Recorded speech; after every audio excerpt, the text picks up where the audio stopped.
So just to make sure that you know that you're in the right place, this is what was advertised. I'm going to be speaking about how we incorporate good privacy practices in ecosystems and in cloud enterprises through user experience disciplines, which elevate our trust and therefore translate to more likelihood of adoption and the reduction of legal implications. To start out, I do want to note that I have two significant contributors to this work. I have definitely realized that privacy is not a job that can be done in a silo in an organization, because then you don't get anything done. And so I have found wonderful people to work with and surround myself with. Tim Reiniger is an attorney who specializes in digital identity management and has a breadth of knowledge around identity management and ecosystems and liability that is quite impressive. Darren Call is I call him my user experience guru, and he's just been tremendous in helping further the discipline of user experience within identity management systems. So Monday brought around a lot of discussion about security without borders and conversations about the intersection of security and identity. Yesterday, our keynotes discussed the power of collaborative endeavors to achieve the greater good, or inversely, to stall the common bad. Privacy is running through that same obstacle course right now. It requires a continual intersection of activities with security, with the C-suite, with designers, engineers, graphics, customer service, which is an intriguing aspect. This presentation is going to highlight some of those efforts that run in conjunction with, again, the legal and the UX experts in this area. Just to give you a little background, because I have very much a practitioner's approach to privacy. There are a lot of great thought leaders in this area, but my approach is really, I need to get the business done at the end of the day. And so I actually come from a very direct service experience and bring that to the table. And so for years in a common life, a previous life, I was actually a social worker. And so I worked with the most vulnerable populations that are out there that have to give up their data and trust large-scale enterprises with sometimes very well-trained staff and sometimes very disparate IT systems. And they have to trust that their data is going to be put to good for them, and then trust that everything that happens after that is going to surround their information that they've shared with privacy and with respect. Now, it's an interesting parallel to our users these days. The population that I worked with were not necessarily the most sophisticated people, but they were very savvy.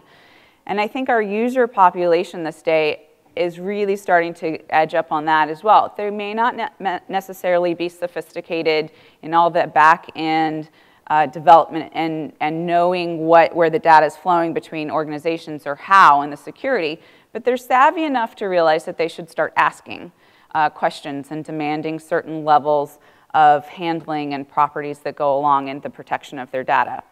Then you take and you add on to that, I have an institutional review board background, so I very much believe in the respect and handling of data, that if we're going to use your data for information or to generate a service or a good, we're going to leave you in no less a state than what you gave it to us in, and if anything, we're actually going to provide a benefit for you. And so those are two of the approaches that I've brought forward into my practice, and I've been involved the last couple years with the Instick pilots and with IDSG, and so heavily involved in identity management through ecosystem services and frameworks. And then, quite frankly, I just, being the complete, and I own it, nerd that I am, I fell in love with more of the academic pursuit of the privacy, and have fun actually reading FCRA and HIPAA, but what that, I know I'm weird. But what that does is it really shows that these things translate. And that's part of my, my practitioner's approach that I use with people, and really say, I have a very strategic approach to implementing privacy. So it's holistic. Get out of the silos. If you think you're only having financial data and you only need to look at FCRA, well, I would argue that perhaps HIPAA might actually, some of the standards and policies that come out of HIPAA might do you well and serve you to have a higher level of expertise in working through things. So it's also about translating great thought leadership that's out there. There's a lot of very intriguing thought leadership and academic pursuits in the privacy realm. But if we don't make it an approachable implementation for the business development, the people who are running down contracts for us, or our DevOps guys, it's not going to be useful and it's not going to be ingrained into the system or solution that we're starting to develop. And what that gets is, if it's not ingrained at the beginning, in those early stages, it really very much becomes about a compliance and punitive auditing kind of process that you get your hand smacked when you've done something wrong instead of really building out things from the beginning. I've spoken a little bit about, think about outside your particular industry, go look at other policies, regulations that are out there. There's a lot of overlap, but then there's also an elevating of practice within them. Now, all that said, don't overcomplicate things with privacy. It doesn't need to get beyond what you need, and that's sometimes I think it gets very scary for people, and it loses the approachability. Things can be complex. Things can be complicated. Complex things don't need to be complicated.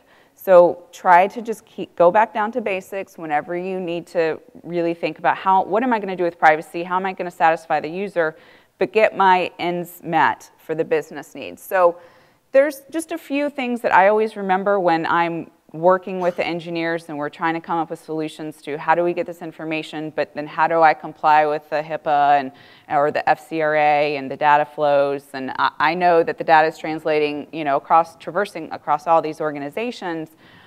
It can get very overwhelming. Then you add 49 different state data breach notification laws on top of it, and that doesn't match up or crosswalk directly to the HIPAA notifications, and so you can have that sense of being completely overwhelmed.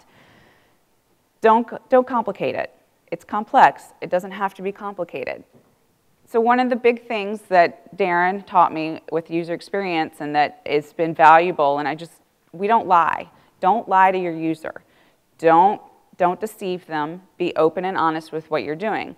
Well, that is a great principle that translates very well to privacy. Privacy should not be about hiding or lying or secrets. It should be about who has the information to share and who has the power to share that with respect and context. You definitely need to meet your business needs. If there's a legitimate need to be hanging on to data, then there's a legitimate need. But then you got to go around and make sure that your scope and your compliance matters are all square with your security. Comply with the regulations, certainly. Remember, leave the control of the information to the rightful owner. Remember who this person is. Remember, they're the person who's coming to you. You want to respect them. And you need to be open and honest with what you're doing with the data so that they have that control over whether they want to participate and stay engaged with you. And at the end, think like a user. It's very easy, I think, for engineers, especially, and we have such brilliant people these days who can do a lot with very nuanced approaches, and sometimes you need to think less about what can I do versus what should I do, and remember that at the end of the day, I've got a user on the other side of the screen who's got to understand this process and trust it. So what's the real problem here? That doesn't seem all that difficult. Well, historically, we have seen a shift from ad hoc application of privacy principles to the more strategic approach for risk mitigation. Businesses are starting to realize the breadth of scope of privacy relevancy to industry collection, handling, disposal of personal information. They've historically used a very stopgap or ad hoc approach, periodically considering privacy when in developing policies, but tends to be at the later end of the developmental life cycle.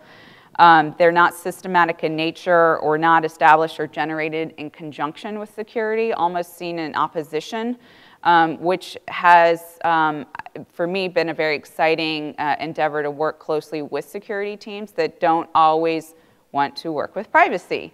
And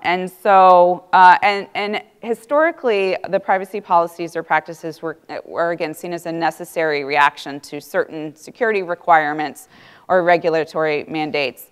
Again, often run in parallel but not conjoined. Remediation efforts, therefore, then resulted in response to legal or industry findings, and that certainly has increased over the last decade. The current landscape, however, has a combination of increasingly investigative efforts, administrative promulgations, a public's heightening sense of awareness and expectancy around privacy controls, with a growing, kind of shocking lack of trust in companies. There's a Gallup poll out recently that had abysmal trust numbers in it that talked about different age generations and who had what trust in what type of system. Some of our professional trade magazines out there are highlighting that people have very little trust in systems, but the ones that they do trust are the ones where they know how the companies are going to commoditize their data, and they are very informed throughout the entire process. So organizations are really starting to recognize this need for comprehensive privacy programs and integrated privacy and security policy and practices. There's a maturing of these policies into strategic approaches for applying the privacy principles through graduated series of steps ranging from remediation to compliance to commitment. So let's start talking about a solution to some of this trust issue. So again, start at the beginning. Don't overcomplicate things. Let's start at the beginning. So simply means if you can help it, think privacy before you finished with the development of a product. Privacy at the end of a function, again, is more about an audit or compliance. It keeps a system or solution in a reactive state that doesn't mitigate risk. It responds to avoid punitive measures. The beginning means that, so in the beginning means in the course of business development with contracts. That's something that I highly recommend, is getting to know your business development teams that are out there, talking to them about different scopes and compliance. Where are you going?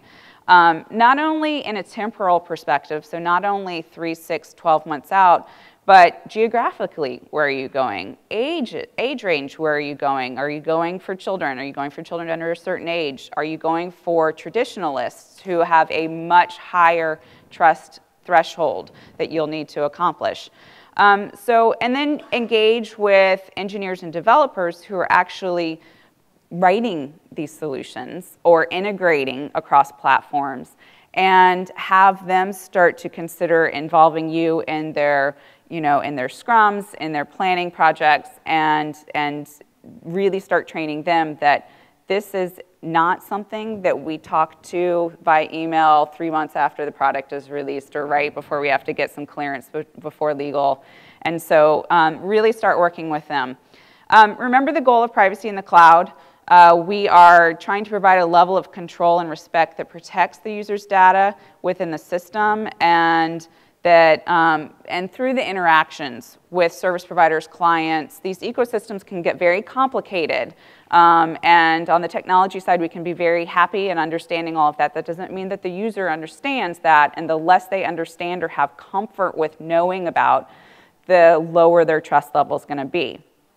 And so if you go back to Andre's statement in the keynote on Monday about we are really operating in an identity management space without borders, which is great for seamless transactions and efficiency, that can be very scary for a user to just think, all these brilliant people have developed these systems that can connect my data and flow my data, but I don't know that I want my data to traverse all this way without me knowing it or without me understanding it.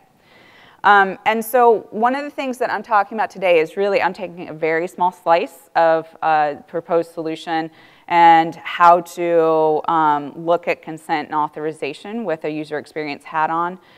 This is not the solution for privacy. This is just one aspect in it. So when you start working and developing your privacy program out and working with organizations to instill greater trust and adoption from users, remember the old adage, Rome wasn't built in a day. You're not going to overcome some of the rigidity of the team structures or silos that you're working with. So we're going to, again, focus on the concept of consent as as an evolving tool that organizations can use. This will satisfy the business need for adoption, because you need people to stick around and keep using your service, but also satisfy regulatory need for compliance. And we're going to interweave user experience into authorization, which will drive adoption. So again, don't get too complicated. Privacy, of course, like everything else, has a particular set of skills and tools that you should be able to reach into and grab.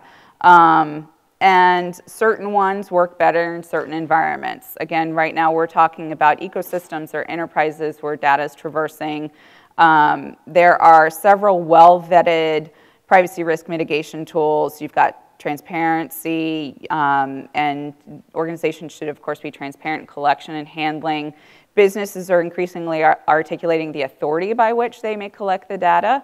And this goes back to the vetting of the customer and understanding what they are doing with their data and why this organization may be allowed to have it or use it. Concurrently, organizations are enforcing authority by limiting the use of personal information to that which it was originally collected. Security and auditing of transactional and relationship history is very important. Consent is that consistent tool that sometimes becomes the sum of all privacy mitigation efforts. Some organizations feel very strongly, if I have a very long, complicated, very nice privacy policy that has a consent checkbox at the end, I am square with privacy.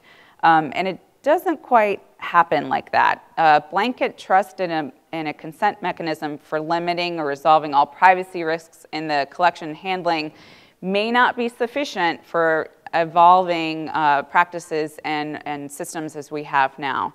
And arguably, going back to what Andre was saying on Monday, is consent certainly does not get us to that level of micro trust. It might get you to that big global, yeah, I understand that I'm entering a system, but it doesn't necessarily get you to the user to having that micro trust of, I know what this organization's doing and I agree to it with my data.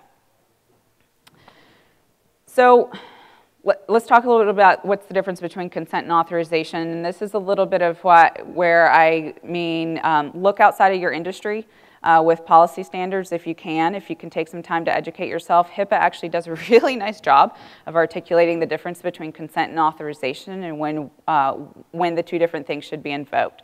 But at the basis, consent is permission, approval, agreement, acquiescence.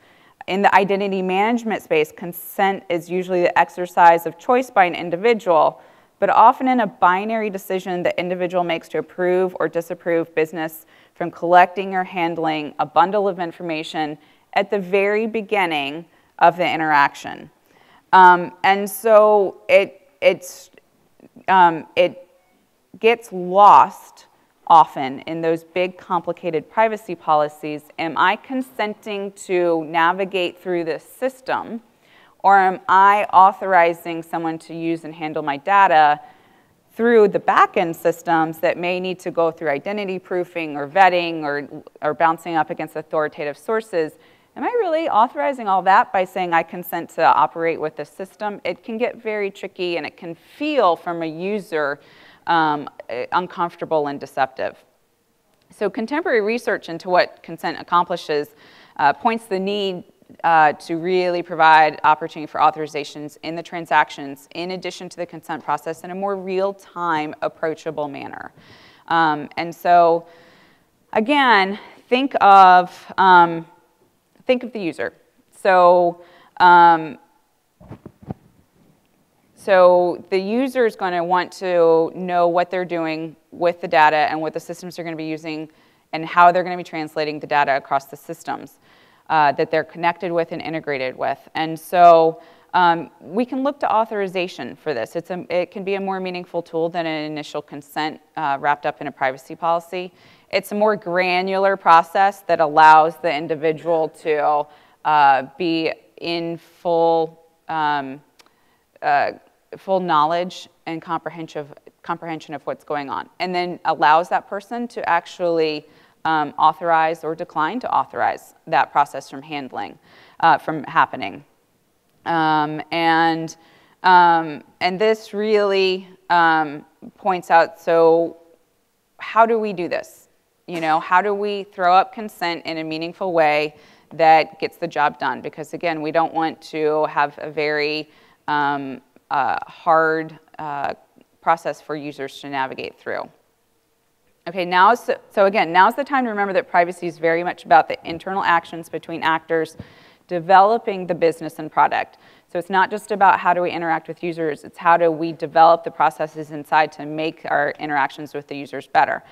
Again, adding the friction to the system by increasing the opportunity for users to provide direct authorization prior to increased handling of their data solves one aspect. So it gets the authorization done. But it certainly doesn't resolve the adoption likelihood. Increasing friction adds frustration for a user. It may solve the technological issue, but not necessarily the adoption issue. So if your goal is to have a customer come back, you need to inspire that trust and have a relationship built around that. Again, remember the end. What are we trying to get? We're trying to get people to actually stay with your product, which means earning their trust to come back. This means being upfront and fair with all the information. And so how do we establish a trust with the user who has inherent mistrust? At this point, we know that the research is out there. Consistently, only 20 to 30% of the population trusts that government or commercial organizations are acting in trustworthy manners with their information. So how do we start inspiring trust? And so this is where we get to the application of a sound user experience discipline to achieve those privacy practices and strengthen the user's trust in the interaction with the cloud. A significant factor in the market success of identity management project is the user's perception, their product interaction performance, and their performance of the solution over alternative solutions. These factors lead to increased user adoption and use of the solution. And if you can remember that user experience is all about the journey that someone goes through, and then the discipline of applying practices is the user-centric design approach.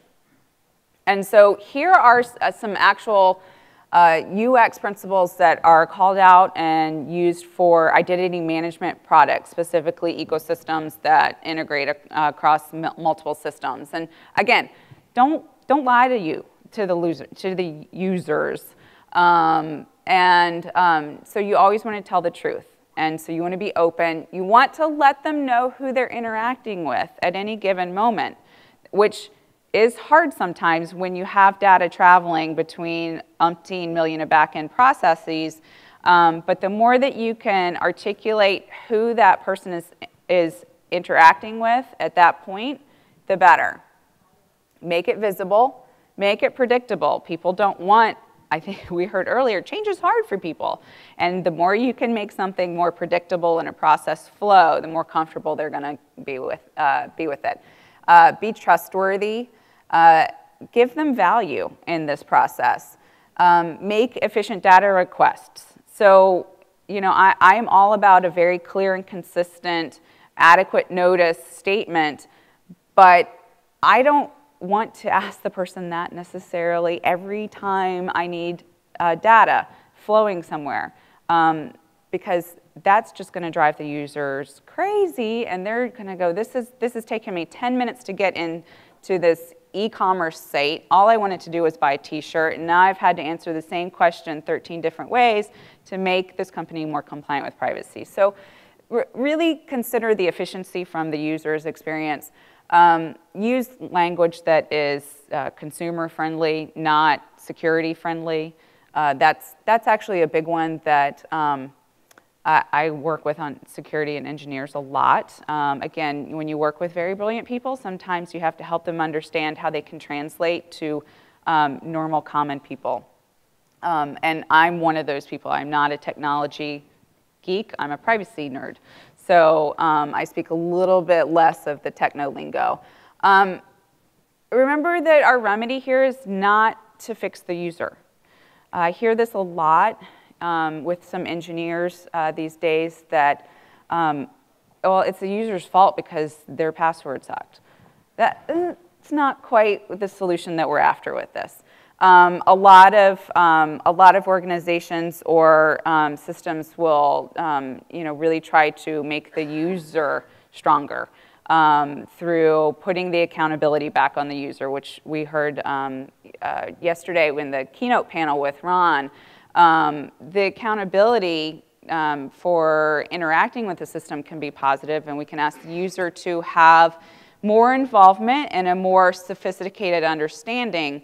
But they're not the technological experts, they're the users. They want to buy the t-shirt. They don't want to know what the back-end identity proofing mechanisms are and how the data is flowing. Fix the product, not the user. And again, remember the goal here is you want them to come back to buy your t-shirt, or you want them to to be able to use the services without having to jump around to find additional products.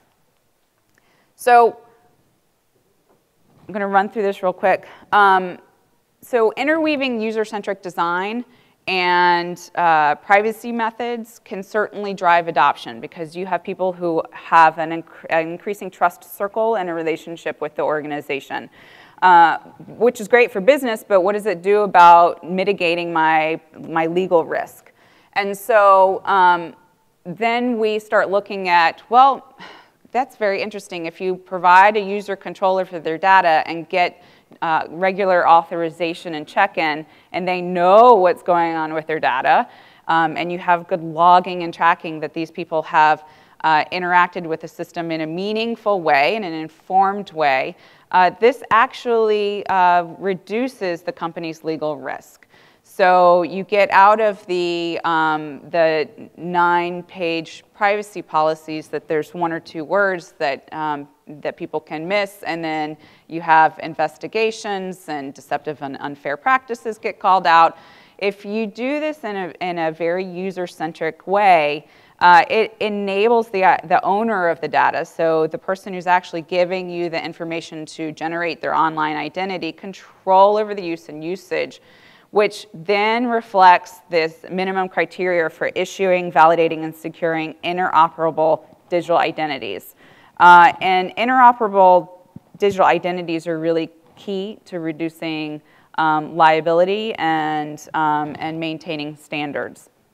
So for a digital identity to be deemed legally interoperable over time, it's got to be standards-based, which we've heard about. Ian was talking about that the other day. Capable of enabling strong two-factor, capable of logging and detecting alterations. This also gives the user, so interoperable digital identity also gives the users the capability of exerting legal control to prevent unauthorized collection, use, and dissemination of personal information in the acts of identification. So it also meets authentication requirements and can enable detection of content level changes. So again, if we think about all of these, all the richness and the goodness that can come out of making a very user-friendly privacy process that can drive business adoption, but also mitigate legal risk, it's a pretty strong tool.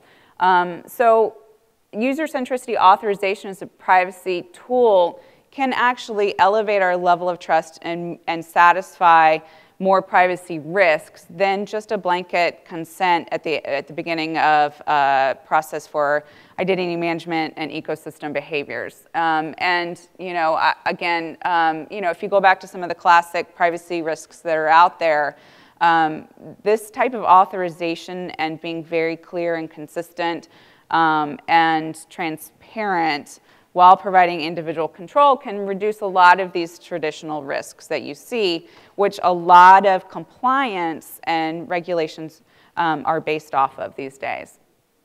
Certainly disclosure, induced disclosure, and exploitation are very high up there. And and we've covered that these things can help help the users feel comfortable in coming back and sustaining their relationship with the organizations and not feel like some people, a whole bunch of insiders or hackers or whatever are going to do and reach their information because it's flowing and bleeding between systems that they're not aware of. And so it will increase, again, that trust circle for the user to the front-end development, and then as we consistently articulate who and where our data is being shared, then the trust circle expands to include more of the identity management ecosystem in its entirety.